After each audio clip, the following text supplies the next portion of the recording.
তো তোমরা যারা স্পেশালি টার্গেট ডেডিকেটেড হয়ে ডাব্লিউবিপি সাব ইন্সপেক্টরের প্রিপারেশন নিচ্ছ, স্পেশালি তোমাদের জন্য আজকের এই ভিডিওটি। আজকের ভিডিওতে আমরা দেখব যে 60 দিনের প্রিপারেশন স্ট্র্যাটেজি। এই 60 দিনে আমরা কিভাবে আমাদের প্রিপারেশনটাকে জিরো থেকে হিরো লেভেলে নিয়ে যাব।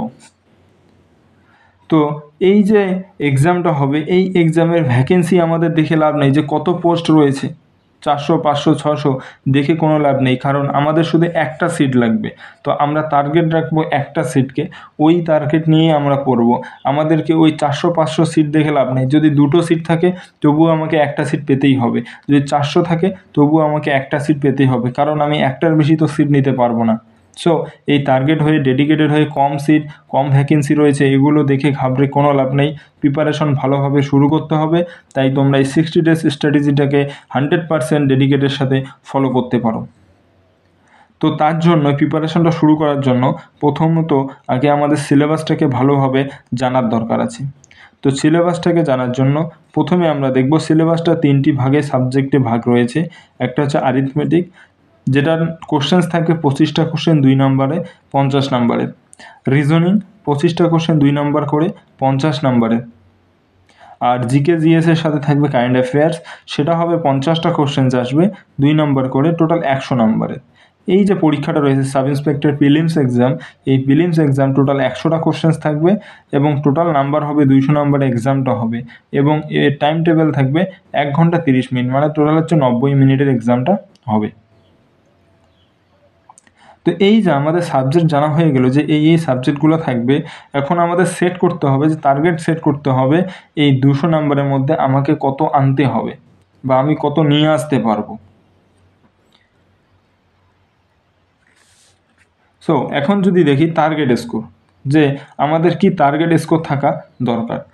এই সাবজেক্ট যদি দেখি অ্যারিথমেটিক আগে দেখলাম কত থাকবে, 50 নম্বরে থাকবে। তো অ্যারিথমেটিকের টার্গেট রাখি আমি 40+।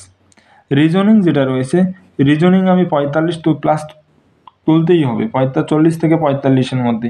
জিকে জিএস কারেন্ট অ্যাফেয়ার্স যে রয়েছে এটা 100 নম্বরের মধ্যে থাকবে, তো আমাকে এটা 75+ করতে হবে, 75+ বা 80। তো এবার কি হলো, এই যে টোটাল হচ্ছে 160, এই 160 আমাদের টার্গেট, 160+ টার্গেট। আর যদি আমরা এক্সপেক্টেড কাট অফ বলি, এক্সপেক্টেড কাট অফের কথা বলি, তাহলে এক্সপেক্টেড যে কাট অফ রয়েছে, এই এক্সপেক্টেড কাট অফ হতে পারে 140 থেকে 160-এর মধ্যে। 140 থেকে 160-এর মধ্যে আমাদের ডাব্লিউবিপি সাব ইন্সপেক্টর এর কাট অফ যেতে পারে।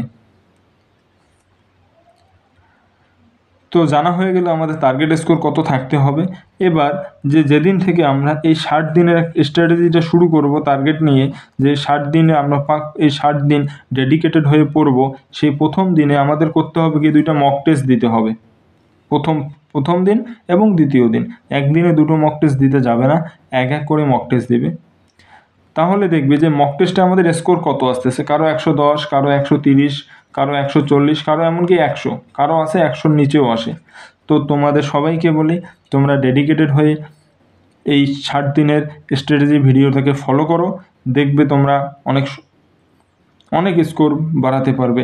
এবং তোমরা যারা এখনও এই ডাব্লিউবিপি সাব ইন্সপেক্টর এর হোয়াটসঅ্যাপ গ্রুপে জয়েন হওনি, তোমরা সবাই এই হোয়াটসঅ্যাপ, একটা ডেসক্রিপশন বক্সে লিঙ্ক দেওয়া রয়েছে হোয়াটসঅ্যাপ গ্রুপের, তোমরা সেখানে জয়েন হয়ে যাও, কারণ সেখানে সমস্ত ধরনের ফ্রি পিডিএফস, বুকস এবং মক টেস্ট সমস্ত কিছু নেওয়া হয়ে থাকে, তোমরা সেখানে জয়েন হয়ে যাও। এখন আলোচনা করব আমরা টাইম টেবিল, যে একটা ডাব্লিউবিপি সাব ইন্সপেক্টর এক্সপিরিয়েন্স হিসেবে তোমাদের কি টাইম টেবিল ফলো করা উচিত। তো এখন যদি টাইম টেবিলের কথা বলি, তাহলে টাইম টেবিল হচ্ছে 6টা থেকে 7টা অবধি তোমাদেরকে এক্সারসাইজ করা দরকার, যেটা physical exercise must. As a WBP experience হিসেবে ফিজিক্যাল এক্সারসাইজ ভেরি ইম্পর্ট্যান্ট। তারপরে 7টা থেকে 7:30 অবধি তোমরা পড়বে কারেন্ট অ্যাফেয়ার্স, 7:30 থেকে 9টা অবধি জিকে জিএস পড়ে নেবে। তারপরে 10টা থেকে 11:30 তোমরা যারা এই যে ডাব্লিউবি সাব ইন্সপেক্টরের জন্য প্রিপারেশন নিচ্ছ, তোমার জন্য স্পেশালি জিকে জিএসের জন্য হ্যান্ড রিটেন নোটস বানানো হয়েছে।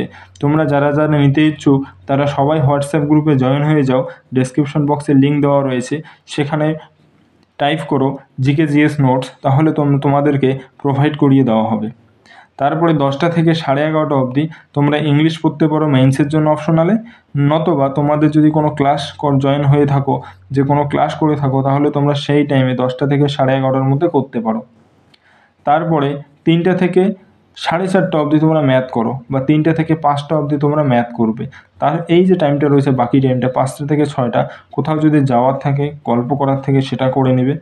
তারপর 6টা থেকে 9টা অবধি রিজনিং প্র্যাকটিস করবে, রিজনিং করবে। তারপর 10টা থেকে 11:30 অবধি রিভিশন দিবে এবং এর সাথে মক টেস্ট দেওয়ার চেষ্টা করবে। রিভিশন প্লাস মক টেস্ট, সারাদিনে যেগুলো করলে সেগুলো মক টেস্ট দিবে রাত্রে এবং রিভিশন করবে। সো এই গেল আমাদের 60 দিনের স্ট্র্যাটেজি ভিডিও। ভিডিওটি যদি ভালো লেগে থাকে তাহলে অবশ্যই লাইক করবে, শেয়ার করবে এবং চ্যানেলটিকে সাবস্ক্রাইব করবে এই রকম নতুন নতুন ভিডিও পাওয়ার জন্য।